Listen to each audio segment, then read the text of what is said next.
Assalamualaikum warahmatullahi wabarakatuh. Waalaikumsalam warahmatullahi wabarakatuh. Alhamdulillahirabbil alamin wassalatu wassalamu ala asyrofil mursalin sayyidina Maulana Muhammadin wa ala alihi wa sahbihi ajmain amma ba'du.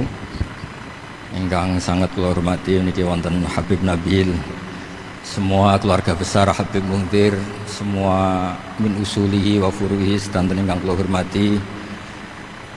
Ingkang terhormat Habib Ahmad Bahar, Habib Ja'far Al-Attas, jadi wonten Profesor Naziruddin, wonten Pak Muzani, wonten Mas Nusron dan ingkang kula hormati. Yang spesial, saya ini punya dua permintaan. Satu, jangan diundang lagi. Dua, saya minta maaf kalau yang ingin ngundang mohon nggak usah diteruskan. Saya akan cerita yang ilmiah. Saya terima kasih tadi sama Habib Abdullah bin Ja'far sama Ustadz Hasan Saifur Rijal. Begini, kenapa saya banyak dikutip para narasumber? Karena saya ini jenis kiai yang otoritatif. Jadi saya ini karena nggak menteri, sehingga kalau belajar itu serius sekali. Ya alhamdulillah ini ada Pak Muzani, orang yang bisa ngelantik seseorang jadi presiden. Masih punya utang satu, bisa nggak ngelantik kita jadi ahli surga? Begini kalau cerita ilmiah, nanti saya baca hadisnya. Ada kelebihan kita jadi manusia itu justru karena ketidaktahuan kita. Kita tentu hingga detik ini tidak melihat surga langsung, tidak melihat neraka langsung, apalagi melihat Allah Subhanahu wa Ta'ala. Tapi selalu ada teori, dan ini dibenarkan oleh semua ulama karena ini nas itu mansuh. Dan itu diantara kelebihan Rasulullah SAW adalah diutus kafatan linnas, untuk semua orang. Sehingga ada orang ditanya, dengan apa kamu tahu kalau Tuhan itu satu? Orang ini dengan enteng menjawab, innal isnaini, angka 2, 3, 4 dan seterusnya, nisbatu dzalika ilal wahid nisbatul far'i ilal asli. Jadi segampang itu nerangkan ayat qul huwallahu ahad, Allah itu satu. Karena angka itu 2, 3 sampai 1 miliar 1 triliun, nisbatu dzalika ilal wahid nisbatul far'i ilal asli. Semua itu asal usulnya satu. Begitu juga begitu gampangnya Syekh Nawawi Al-Bantani menerangkan kenapa bismillah itu dimulai ba. Huruf hijaiyah kan alif, tapi kalau bismillah dimulai dari satu ba. Ba itu ada titik satu.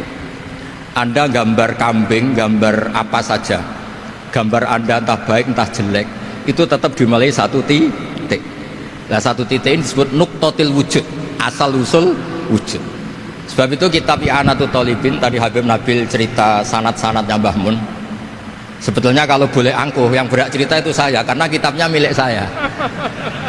Tapi beliau tak kasih terus cerita, ya alhamdulillah ada penyambungnya gitu. Nanti tak kasih lagi beliau. Ya memang yang paling berat beliau karena turunannya itu.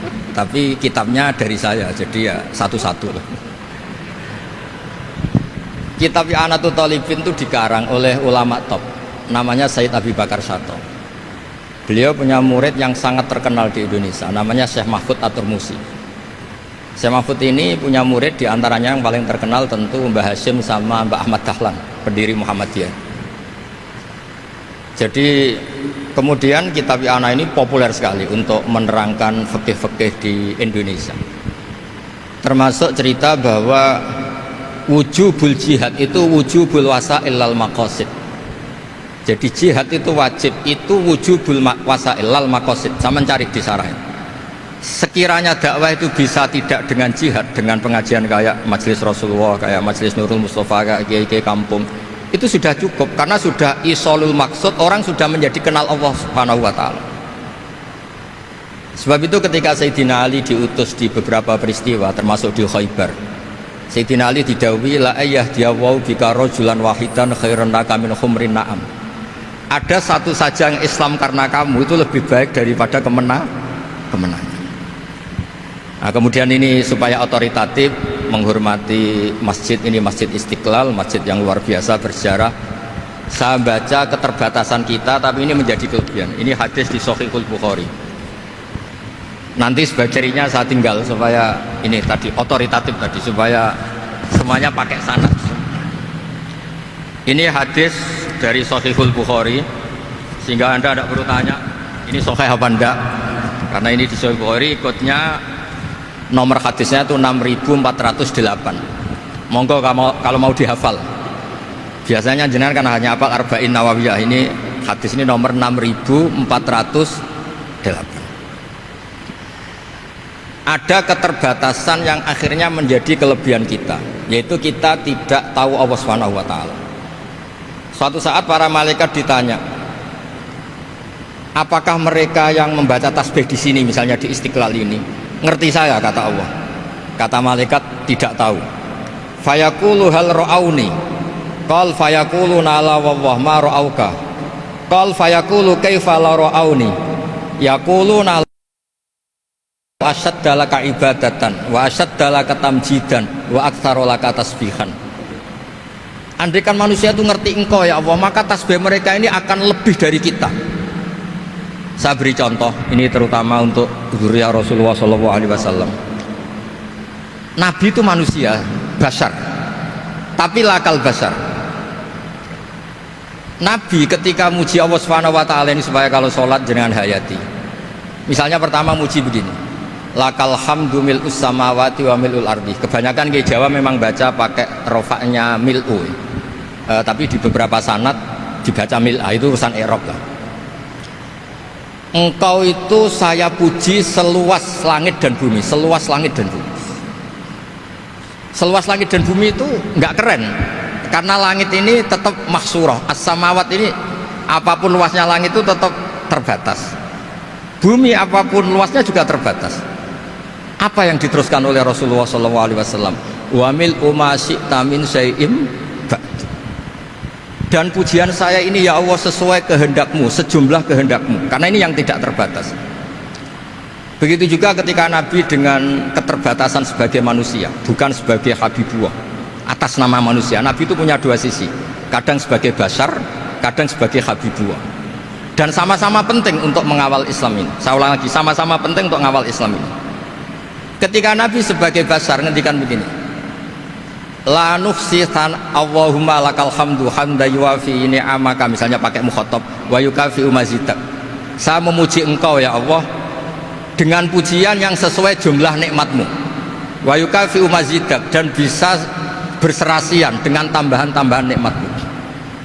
Tapi apapun luasnya nikmat itu terbatas, sehingga Nabi nambahi, la ukhsi thana'an alita anta kama atneta ala nafsik. Saya muji ini tidak terhitung, sama sejumlah pujian yang engkau lakukan. La ukhsi atau la nukhsi thana'an alika anta kama atneta ala nafsik. Sehingga ini kreasi-kreasi Bani Adam yang malaikat itu tidak bisa. Saya ulang lagi, ini kreasi-kreasi Bani Adam yang bakat malaikat itu tidak bisa. Ini saya baca di kitab Fathul Bari, ini sarahnya kitab Bukhari. Kata Imam, ini saya ulang lagi, ini kata Imam Ibnu Hajar al-Asqalani, pensarah terbaik Bukhari. Jadi Sahihul Bukhari itu punya sarah paling terkenal namanya Fathul Bari. Itu gurunya Syekh Zakaria Al-Ansari. Syekh Zakaria itu dikenal sebagai Syekhul Islam. Itu berkahnya punya guru alim banget, kereng. Ibnu Hajar al-Asqalani itu kereng itu keras. Kalau muridnya tidak bisa itu keras sekali, tapi urusan ngaji saja.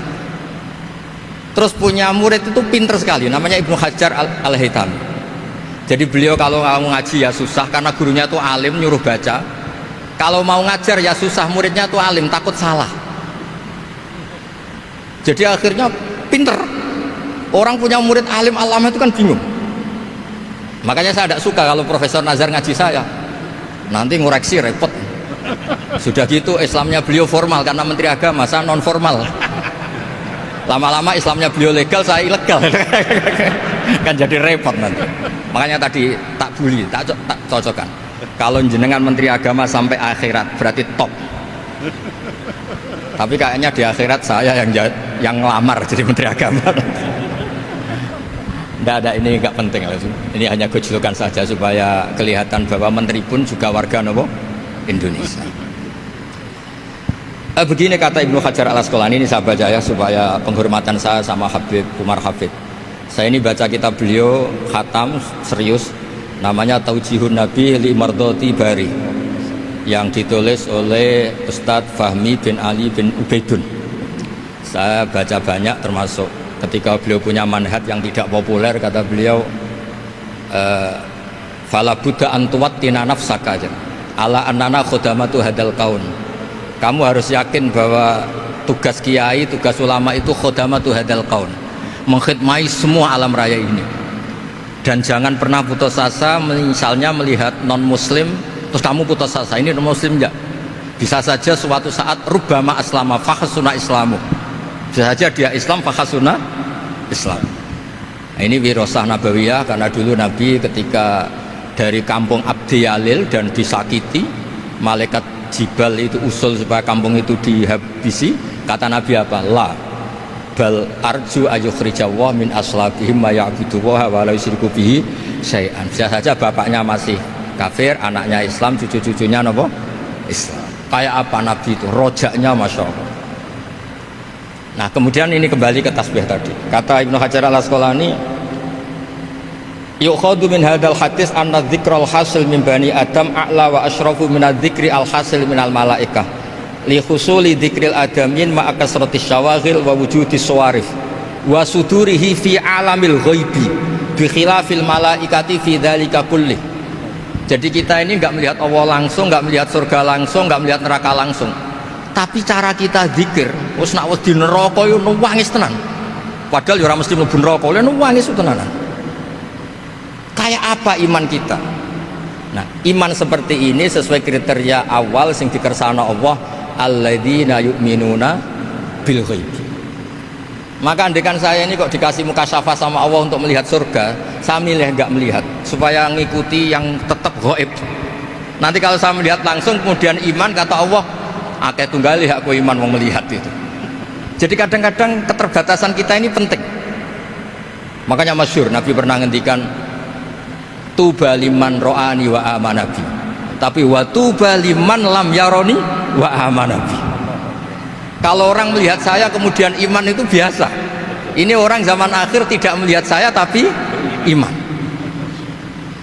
Kadang-kadang itu enggak lewat Habib yang ganteng itu, enggak lewat Mudin. Mudin di kampung rapati di duit, ini mulang tauhid ya mandi. Islam itu digawa Habib ya mandi, digawa menteri ya mandi, digawa Mudin ya mandi. Karena Islam itu kafatal, napa kafatal binnah. Nah yang nggak dipunyai malaikat adalah tadi seperti cerita saya tentang Imam Amudi. Segampang itu. Makanya di tradisi pondoknya Mbah Maimun itu ada tradisi qaddimid dirayah ala riwayah. Logika riwayat itu penting karena itu menjadi nyaman. Ya kayak tadi, Allah itu satu. Ketika kita berpikir angka 2, 3 sampai sekian miliar, sekian triliun, nisbatu dzalika ilal wahid, nisbatul far'i ilal asl. Semua itu dibanding angka 1 adalah cabang. Gambar kayak apa ruwetnya, dinisbatkan asal usulnya mesti satu nuktoh, yaitu satu titik. Nah satu titik ini kata pengarang Ianatul Thalibin, bi kana makana wa bi yakunu maya. Nah kemudian terakhir ini nggak boleh lama-lama. Kalau lama-lama nanti sampean pinternya nyanyi saya. Jadi sudah itu. Tapi nggak apa-apa lah. Saya ini termasuk kiai yang sudah diundang. Ini termasuk Pak MPR, nggak boleh ngundang saya. Pak Nusron apalagi nggak boleh. Itu kalau di kampung sama saya hormat. Kalau di sini kok kayak menteri gitu. Menteri betul tapi. Lah gurunya dia itu teman saya gitu. Jadi tanya ini kalau nggak percaya. Makanya kalau sama saya beliau cium tangan, saya sebetulnya ya nggak siap dicium tangan menteri itu nggak siap. Apalagi dihormati Pak Nazar nggak siap, nanti dikira minta haji malah repot. repot. Saya ini tadi bisik-bisik itu urusannya ilmu tasawuf, ya ada urusannya dengan haji nah. Cocokan. Kenapa beliau suka ilmu tasawuf? Saya kan sering lihat beliau ceramah di TV. Katanya obat Gus obat. Orang kalau belajar tasawuf kan kepenak itu. Kayak wis ahli swarga kan kepenak di tasawuf itu kan mang. Sekarang saya cerita tentang ini karena bidang yang saya tekuni. Ada kitab tentang Ulumul Quran, namanya Al-Mufradat fi Gharibil Quran, dikarang oleh Ar-Raghib Al-Asfihani. Ini kitab luar biasa. Di situ hanya cerita lafat-lafat per kata. Saya tadi sebelum kesini ngajar dulu di pondoknya Beki, Baitul Qurannya Pak Kures, karena memang saya termasuk pengajar di sana. Artinya kalau saya sering ke situ jangan iri, memang saya termasuk pengajar di sana. Termasuk pengajar yang keren maksudnya. Keren itu artinya pakai referensi, bukan asal. Begini kata kitab itu.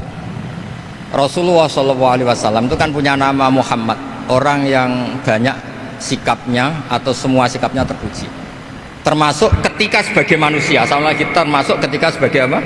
Manusia. Sebagai manusia aja Nabi gak pernah salah. Begini kata kitab itu. Nabi-nabi yang keren-keren itu, sama lihat di Ahaditsus Syafa'ah, itu masih egois. Ketika ada haulul mauqif, ada prahara mauqif, itu semua nabi bilang nafsi, nafsi, nafsi, nafsi. Ketika dimintai syafaat bilang nafsi, nafsi. Tapi Rasulullah SAW itu beliau ngendikan ummati, ummati. Dan beliau ketika dimintai syafaat, kata beliau, sudah, analah, saya bisa memberi syafaat. Kata beliau, fa'akhirru lillahi ta'ala sajidan fayaqulu li ya Muhammad irfa' ra'sak wasal tu'tah wasfa'tu syaffa'. Kayak apa hebatnya Rasulullah SAW? Umumnya para nabi melihat akhirat itu sudah akhir dari semua amal. Itu menurut Nabi Muhammad gak keren.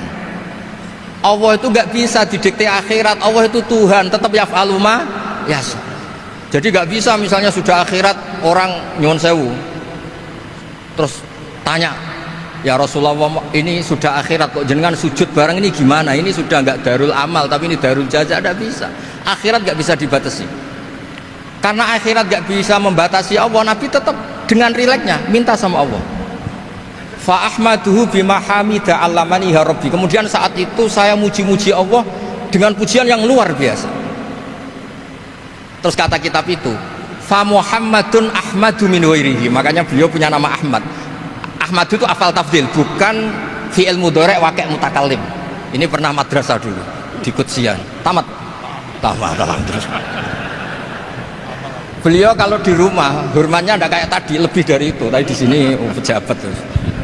Sembrono ya di sini itu kelewat itu. Ya tapi enggak apa-apa itu. Tadi sudah dipuji, akhlaknya baik, apa-apa baik, alhamdulillah. Fa Muhammadun Ahmadu min ghairihi. Ketika para nabi gak bisa muji Allah di mahsyar, bahkan mereka itu nyuwun sewu egois, hanya mikir diri sendiri, nafsi-nafsi. Rasulullah Muhammad ini punya nyali untuk muji Allah dan tetap mengajukan permohonan apa? Disebut fa Muhammadun Ahmadu min ghairihi. Sampeyan lihat di Bukhari, di Muslim.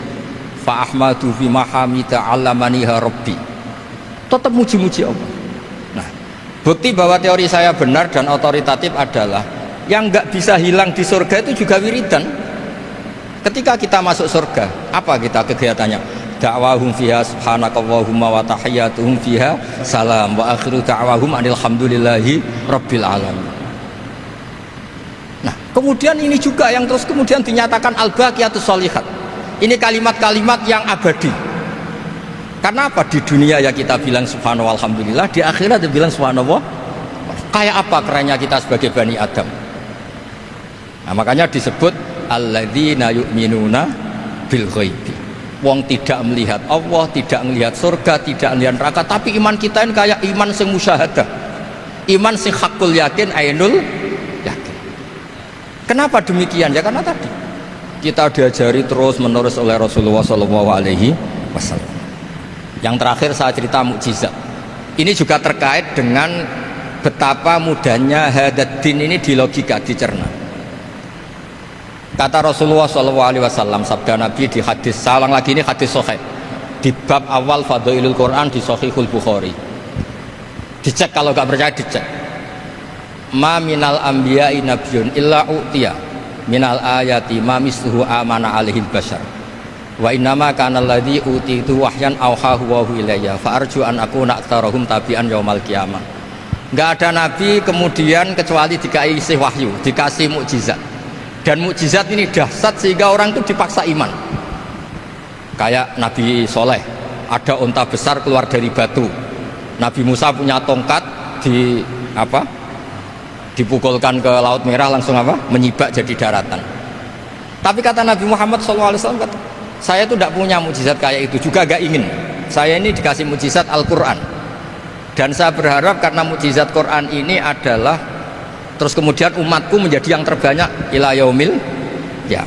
Sekarang kita berlogika, ini kata kitab Fathul Bari lagi, kita berlogika, ajaza yu'jizu ijazan, sesuatu yang menjadikan orang lain gak mampu disebut ijaz. Kemudian karena ayat menjadi mukjizat, sesuatu yang kita sepakat tidak mampu. Nah kalau itu masalahnya, tongkat dipukulkan laut kemudian menjadi kering, kita mampu enggak? Enggak kan?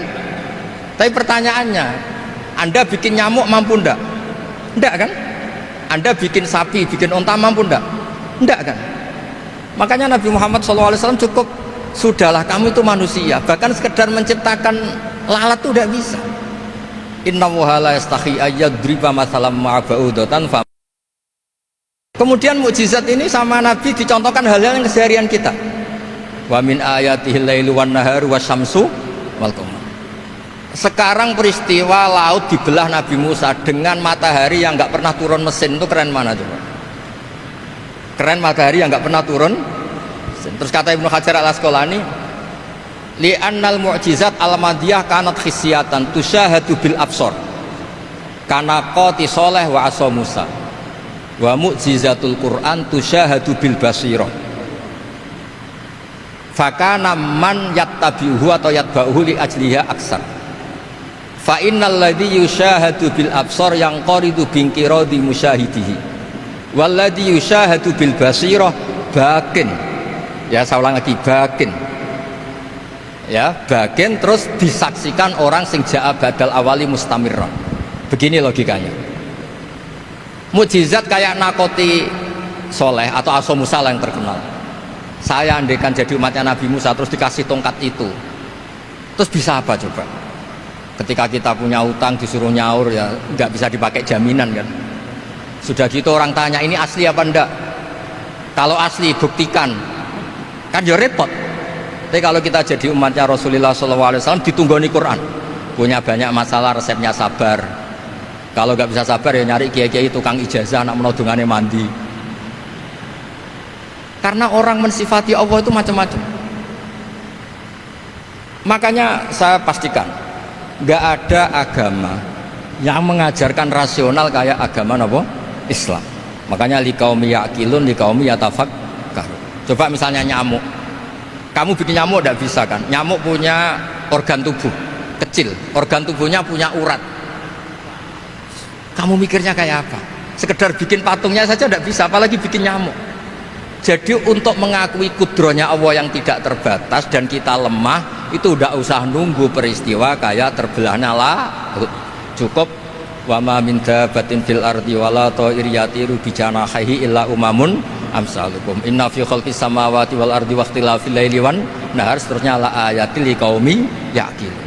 Nah gara-gara pola yang diajarkan Nabi itu ila yaumil qiyamah orang tetap Islam karena nyaman dengan kepastian mukjizat ini baqiyah ila yaumil qiyamah. Itu kayak apa baiknya Nabi. Makanya saya suka tadi burda yang dibaca, ada ulama kayak Muhammad bin Said Al-Busiri yang ngarang burda. Itu kalau berpikir itu sederhana, ngeten lho Gusti, malah nerangno pangeran. Lama da'awa da'ina li ta'ati bi akramir rusli kuna akramal umami. Ngeten lho Gusti, karena Rasul Muhammad itu terbaik, ya logikanya umatnya juga terbaik. Jadi lama da'awa da'ina li ta'atihi bi akramir rusli mesti kuna akramal umami. Jadi burda ini saking manjanya sama Allah sampai bilang gini, wala yadhiqa Rasulullah jahuka bi idal karimu tajalla bismimun takim. Ya Allah, engkau telah menamai Nabi engkau itu Raufur Rahim, yang penuh kasih sayang, yang sohibus syafa'ah. Maka ketika engkau ingin nyiksa kami dengan alasan engkau ini al-muntakim, dat yang bisa nyiksa orang maksiat, jenengan harus ingat ya Allah bahwa Nabi kita itu Nabi yang engkau gelari Raufur Rahim. Ya kalau gitu jangan jadi nyiksa. Terus gunanya apa digelari Raufur Rahim ra iso nyafaati gitu. Itu jenenge wala yadhiqa Rasulullah jahuka bi idal karimu tajalla bismillah. Terus fa inna min judika dunya wa darrataha wa min ulumika ilmal lauhi wal qalam. Dan itu juga yang dibuktikan Rasulullah SAW. Sampai beliau ngendikan likulli nabiyyin da'watun mustajabah wa akhtabi da'wati syafa'atan ummati yaumal kiamah. Semua nabi itu punya doa yang mustajab dan semuanya sudah dipakai di dunia. Tapi saya menyimpan jatah itu supaya saya tetap punya hak syafaat fi yaumil kiamah. Terus ini bukti-bukti bahwa ilmu yang selama ini diajarkan para habaib, para kiai itu otoritatif. Saya hanya bantu jenengan memastikan kalau hadis itu sahih dimaknai oleh ulama-ulama yang kredibel. Ya, perjanjian terakhir tadi. Saya ini termasuk kiai yang sergap tanya Mas Nusron. Pak Muzani juga pernah ke rumah saya. Meja saya itu isinya ya kitab. Habib Nabil pernah ke kamar isinya kitab. Jadi kalau jenengan ngundang saya itu berhadapan-hadapan sama hukumnya Allah, yaitu ganggu orang belajar gitu aja. Mohon ngoten mawon. Assalamualaikum warahmatullahi wabarakatuh.